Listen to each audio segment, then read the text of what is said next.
Well, we're back, and with me today is Emily Rose from the Public Relations and Marketing Department. Hi, Emily. Hello, Dan. How are you Nice to have doing? you. I'm doing great. Well, you know, we've been getting some, the summer storms have been starting up. We've had a couple of doozies here lately. So we're starting to think in terms of the possibility of a hurricane. And of course, it's all about preparation when it comes to hurricane, being ready. So we've got the seminar coming up. That's tomorrow. And it's a really important thing. So I know you've got the brochure there that everyone should have gotten by now. If you didn't get one of these, they'll be available tomorrow, won't they? They will So be. tell us about, we've got several speakers, don't we? We do. We have 6 speakers from all over the community featuring a few meteorologists. And they will be in at 10:15 a.m. at the Village Church and help residents feel more prepared and reassured that Shell Point has everything they need in case an unpredictable storm comes our way. Right. And we are very fortunate here at Shell Point to have a hurricane shelter. So we don't have to evacuate to some far-off place. That's right. It's the here. only, I believe, the only shelter that can withstand a Hurricane 5 in Southwest Florida. That's pretty It's amazing. right here in our home, so that's great for everyone. A great amenity to have. Yes. So we enjoyed that tour you did with Ray Nestor last week, and there really are some great preparations there.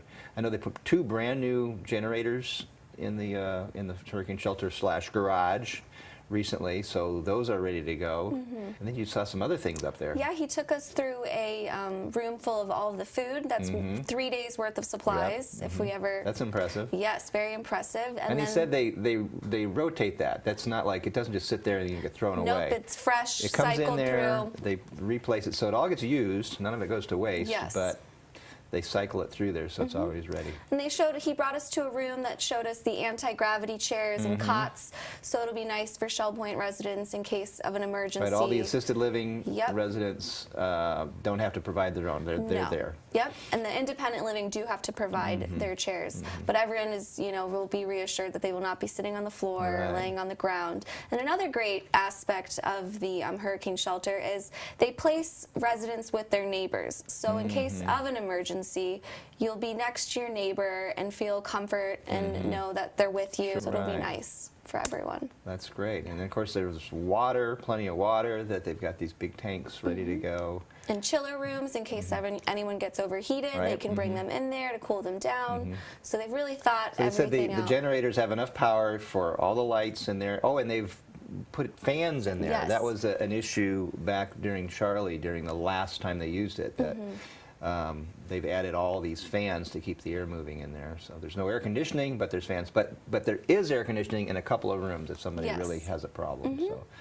So and all of that is powered by those generators, as well as the facilities building, so they can get back to work really quickly on the bringing the whole property back into function after the storm, even if the electricity isn't on everywhere else. So Yeah. they've got a lot of things in They place. really do. It They is really terrific. thought it well through and make sure everyone's prepared and safe and have everything they need in case a storm does approach us this season. Can't really ask for anything more than Nope, that. you And cannot. they've done as much as is really humanly possible to Yeah. do to prepare. All right. Well, tomorrow, Don Pullen is going to be on the program with a special opportunity, a special prayer opportunity for you. So you might want to tune in for that.